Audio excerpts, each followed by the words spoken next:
Alrighty, here we go. It is a brand new Flyers Daily for the 16th of October, 2024. Flyers Daily, as always, presented by Ticketmaster. Make more memories live.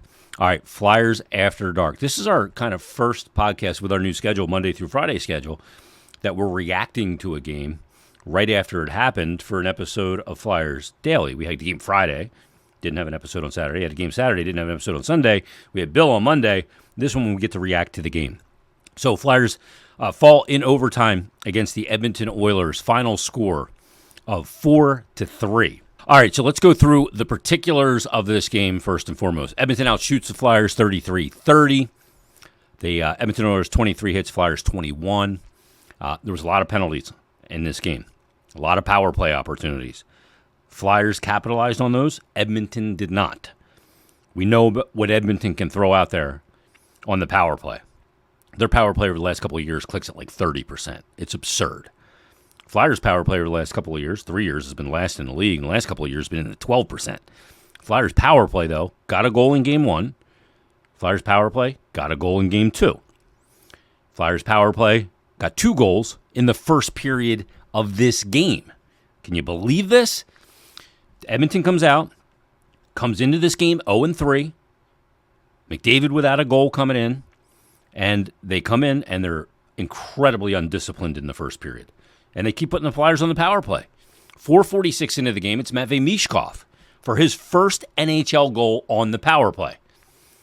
We shouldn't be surprised by this goal because we've seen Matvei Michkov score this goal. He scored it in the rookie game, and he scored one in the preseason. If you're looking at the Edmonton net, he is feet below the goal line, right next to the net, on the post, on the right post. And he just stuffs. He stuffs it in. He scored a 5-on-3 power play goal in the rookie game against the Rangers. I can't remember who he scored the goal against in the preseason. Right there in that same spot. The amount of times he's willing to try and score from below, when his feet are below the goal line is got to be one of the tops in the league. He's only been in the league 3 games, but still. He stuffs it in. He knew it went in. He was looking right at it. The refs didn't know it went in. It clearly went in. And then Edmonton, for some reason, decides after the goal to challenge it for pushing the goalie into the net, goalie interference. He never got pushed into the net. That was the only problem. Flyers go right back on the power play. They don't get another one on that ensuing power play. But Michkov, there's his first goal in the NHL. Owen Tippett and Morgan Frost pick up the assist. Flyers go up 1-0. Then at 9:21, now they're on another power play. I think it's their third power play of the period, and we're not even at the midway point of the period. And again, it's Michkov on the power play. Really good play here, good puck movement. And this time Michkov is between below the dot on the right side of the ice, if you're looking at, again, the Edmonton net, and kind of below the dot and not as low as the bottom of the circle.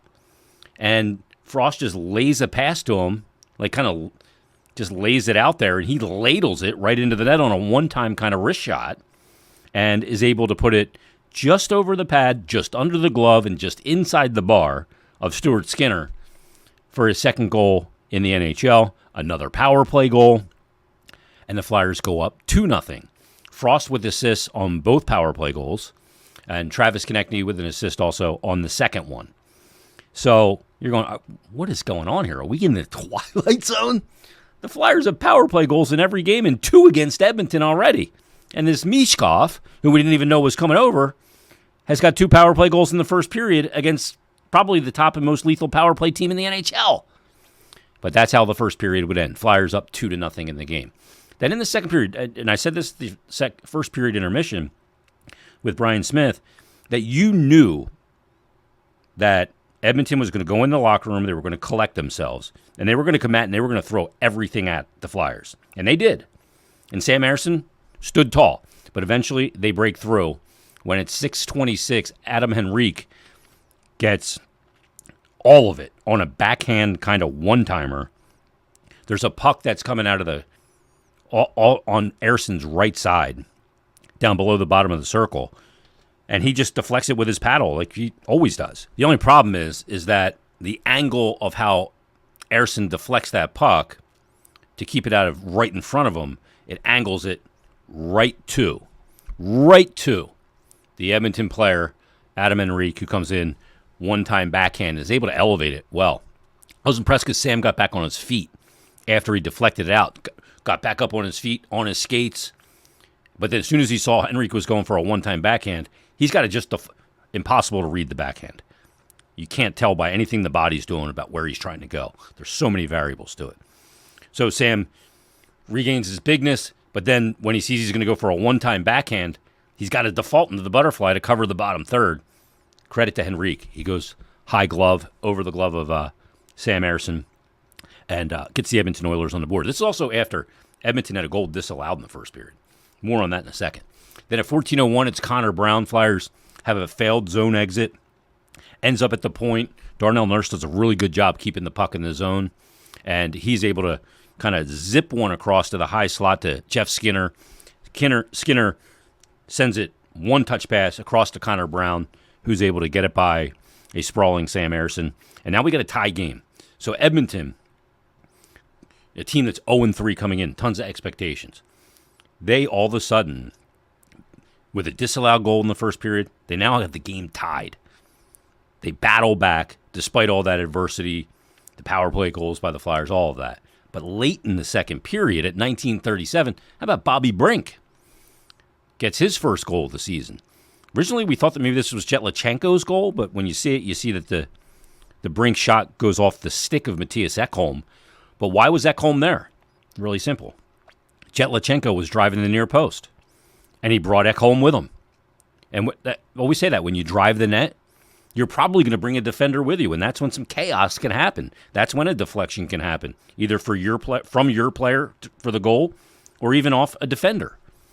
So Brink sends that thing to the net, seeing that Lachenko's driving the net and bringing Matthias Ekholm with him, and it ends up in the back of the net. So 23 seconds, final minute of the period. Coaches hate giving up goals in the final minute of the period, especially when the team battled back to get the game tied. Now all of a sudden, Edmonton goes into the third period down a goal. Flyers are up 3-2, heading into that third. That's a huge goal. But at 16-18, Flyers had an early power play in the third, weren't able to get anything on it. And then eventually at 16-18, Evan Bouchard is able to, just tremendous passing between Draisaitl and McDavid. Bouchard gets the goal, gets Edmonton tied in this game. Now it's 3-3. Play out the string of the third period, and we're headed to overtime. Flyers grab the point. Okay, they probably wanted more going into the third period, up by a goal. This is the first game the Flyers had any lead in of the first three games of the season. Obviously going up 2-0 and then going back up 3-2. But just 56 seconds into overtime, Leon Draisaitl ends it. Connor McDavid had a full, almost two-thirds of the sheet of the ice breakaway. There was probably 10 strides between him and the trailing Flyer. But he goes in with speed, makes a move. Ersson stays patient down on it, makes the save. But McDavid was able to recollect that puck along the end boards. Nobody picks up Draisaitl in the middle of the ice. Gets it to Draisaitl. He pounds it home. And McDavid gets the assist. Draisaitl, his second goal of the season. And there's your final. 4-3. The Flyers fall against the Edmonton Oilers. Good performance in this game. I thought the Flyers handled McDavid well. Kept him from scoring a goal. Did have the 2 assists. He had something to say about this game. He often will. Jetlachenko, I thought, performed really well against Connor McDavid in this game. But overall, the Oilers may be a little too much tonight for the Flyers. And they'll take the point. They'll get out of there with it. They'll see if they can get a regulation win coming up on Thursday in Seattle. That way they could make the record on the trip 2-1-1. Take a 5 of a possible 8 points. That'd be a good trip with a four-team swing, with Vancouver being a good team, Calgary being a team that's off to a good start, but we don't know that they'll be able to sustain. Edmonton being a team that most of the experts, take that for what you will, predict will win the Stanley Cup. And then, obviously, Seattle we'll see on Thursday with new head coach Dan Bylsma behind the bench. He takes over for Dave Haxtell. And it'll be the Flyers and the Kraken on Thursday. All right, so a couple of things. Let's first and foremost look at a couple of things that stuck out to me when I look at the box score of this game. I look at some very important numbers. The first one I look at is that Flyers forward Travis Konechny led all players for the Flyers in ice time at 24:03. He played 3 seconds less than McDavid, who played 24:06. So 24:03 for Konechny. 7:51 on the power play, $1.53 on the PK. He had an assist in the game. He had 5 shots on goal. Morgan Frost, who had 2 power play assists, played 16:31. Just about half of his ice time in the game was on the power play. He played 8:09 of the power play and 16:31 of ice time. He had 21 shifts. TK had 28 shifts in the game. Nobody's even close to TK's ice time. Here, the closest to his ice time is Tyson Forster, who played 19:24 in the game.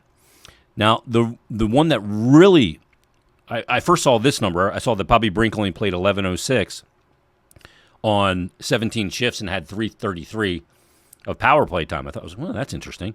But the guy that's listed below him, Sean Couturier, played 9 minutes and 52 seconds of ice time. The lowest of any player for the Flyers in the game. 9:52 for Sean Couturier. That's a little alarming. Now, look, we talked about this heading into the season. Last year, Sean Couturier got off to a really good start to begin the season. We were kind of all shocked about it after missing 21 months. And then he was obviously dealing with the core injury in the second half and had a really rough second half of the season, final third in particular.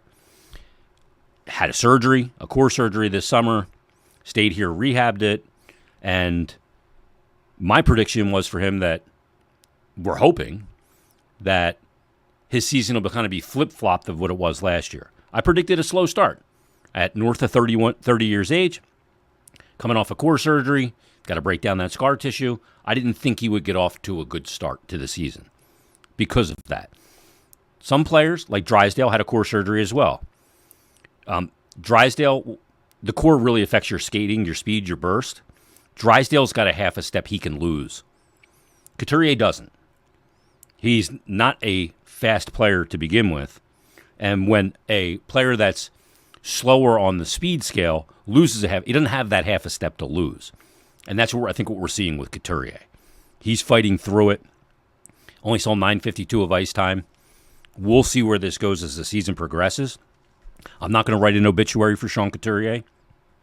It's going to take some time to break down that scar tissue. We'll see how the entirety of the season goes. But clearly he's off to a tough start, and that was not a great game for him last night, and he only played 9:52. So that number really jumped out at me. Cam York led all Flyers defensemen with 23 minutes and 52 seconds. Sam Ersson, another really good performance. His save percentage won't belie it. An .879 save percentage in the game. He gave up 4 goals on 33 shots. But he made some really big saves. I thought he was really strong for the Flyers again. We'll see if Sam Ersson goes on Thursday when they wrap up the trip against Seattle, or if they go to Ivan Fedotov. I think they'll probably go to Ersson, but that's just my gut feeling. So those are some of the numbers that jumped out at me. All right, next thing here on the program. I got this note from Flyer fan Aubrey Tazier. Hope I said your last name right, Aubrey. He emailed me and said, "Hi, Jason. Noticing 2 things with the Flyers. They're getting to beat to pucks on the forecheck in the defensive zone, and instead of short passes to exit the zone with wingers and center support down low, they're constantly looking for the stretch pass. In the offensive zone, they play on the perimeter and are having difficulty getting pucks with control in the middle. Even on the power play, their box is not collapsing, and everything seems to go around the perimeter. Let's go Flyers. Regards, Aubrey." I agree with everything you just said, with a little bit of exception to the game last night. They got inside last night. When you look at the heat map of scoring chances, the Flyers got inside on the Edmonton Oilers. Now, granted, Edmonton's not the best defensive team and defensive structure team. But that said, they did get to the inside in this game against Edmonton. And look, they are a team that's trying to play fast in transition. And sometimes when you try and play fast in transition, starting in your own D zone, you are going to incur risk. And when you stretch the ice and it doesn't work, you're shortening the ice for the opposition, and you're not in your structure. So that is part of what they're trying to create. They do need to create more traffic, more tip opportunities, more rebound attempts, more taking the goalie's eyes away when they're not trying to score off the rush. I do agree with that. As far as getting beat to pucks on the forecheck in the D zone, yeah, that's got to be guys just going back and willing to take a hit, make a play, and move the puck along. I've seen a little bit of that. I haven't seen a ton of that, so we might be nitpicking there, but I have seen a little bit of that, so I will agree with that part to a degree. Now, I also got a DM on X from my buddy Flyers Ginger Ambassador. He DMs me quite often. And he sent me this note yesterday. It said, Jason, don't take this as me complaining about you today on today's Flyers Daily, but it may have been one of the most frustrating episodes. He said, why are these fans critiquing this team like it's a 45-game season? Game 45 of the season, sorry. He says, Jesus, boys, let's settle down. Owen Tippett not showing up in the first 2 games of the season, that's what people want to complain about? Ivan Fedotov in his first NHL game, second of the season, not looking good, and he shouldn't be in the AHL. Enjoy the enthusiasm, but some of you people need to relax. All right, so here's what I will say about that. We have gotten into this microwave world of instant reaction. And in Philadelphia, I don't know how it is in other cities. I don't live there. I don't know. But we treat all sports teams now like it's the old school 16-game Eagles schedule, when one game was a 16th of your result for the year. And you can't react and treat 82-game seasons or 162-game seasons in baseball the same way you can react to one loss in a 16 or now 17-game NFL season. You just can't. Look, hockey's a sport where it's going to take some time for things to come together. It's going to take some time. Some players are slow starters. Some aren't. Some will get it figured out. Some won't. Some will start fast and tail off. Does the fact that somebody hasn't scored in the first 2 games or 3 games mean they suck? No. But, there's this big-time need, I think, for people to be so diminutive and absolute when a player doesn't do something perfect. And you're going to drive yourself crazy in an 82-game season if you do that. You got to look at all the reasons why, too. Like that game in Ivan Fedotov, I went back and watched it. And the first goal's a total fluke goal. Hits off of the player's shoulder and goes in. The 2-on-1 goal that gets scored after Cam York's shot gets blocked. The pass wasn't taken away. Fedotov in that game was shown that he was going to be given the shooter, and when he challenged the shooter, the pass still got through. That'll make him look foolish. Was he perfect in the game? No. Is he going to be perfect right away in the NHL? Hell no. It's going to take some time. And the need to react with absolute, he didn't do this good, he stinks. I think we got to just kind of realize that this is an 82-game season. And some players aren't going to get off to good starts. It's not an excuse for them. There's some players on the team that I think need to turn it up, need to be better. No doubt about it. And if they don't get it turned around, then yeah, absolutely. It's great. It's fine to criticize, and we'll do that. But I think we need to recognize that it's very early in the season, and speaking in absolutes about certain players this early in the season is a little bit foolish. All right, one last thing. Matvei Michkov scored 2 power play goals. The Flyers have 4 power play goals this season. I feel like they didn't have their 4th power play goal last year, probably until close to Christmas. I'm probably wrong about that, but I digress. So why is the power play working?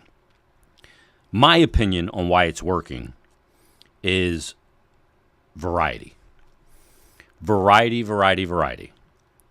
When you're defending in team sport and the other team's predictable, your job of defending is so much easier. It's so much easier. It's predictable. Unpredictability is an asset of the offensive team. Lack of predictability is the asset of the defending team. So how have the Flyers scored their power play goals? All right, the first one in the game against Vancouver, you see on that power play in particular, There's a play where Michkov gets it to Frost. It's a high to low play. So Michkov's in the high slot. He makes a quick pass behind the Vancouver defenseman to Frost. He goes in. He gets stopped. Later on the same power play, it's Farabee to Forster. Same exact play. It's a quick bang-bang play where a Flyers forward gets behind the D. So they're attacking from high to low. They show that. You go into the next game against Calgary. They score the power play goal. It's Michkov's first NHL point on the assist to Travis Konechny. And they're set up in a standard off the half wall. Michkov's on the side of the net. They go down low to Michkov. He absorbs attention. And when he absorbs enough attention right on the side of the net, he sends a little one-touch pass out to Konechny, who one-times it and gets the power play goal in the bumper. So that's another look you've now thrown. And then you come into this game against Edmonton. They're going, what are they doing on the power play? Why do they have two power plays? They're seeing different things. They're seeing variety. Then in this game, it's Michkov down on the side of the net, stuffs it home. And then Michkov on the flank on a kind of ladles a one-time wrist shot and beats Skinner. So it's been all different ways. And they're going to have to keep doing that, showing different things, being effective with different execution and strategic planning. And if you can do that, then the opposition team doesn't know where to key. Now, one thing John Tortorella did say was on the power play, he'd like to see Jamie Drysdale get more shots to the net. They're giving him those shots sometimes. He's not taking them. He's just distributing. So if he starts taking shots, that's something else they have to worry about. They have to worry about the point shot coming through and traffic converging on the net. So what does that do? That sinks all the PK guys into the middle. Now you can work around the outside and you can work those other plays.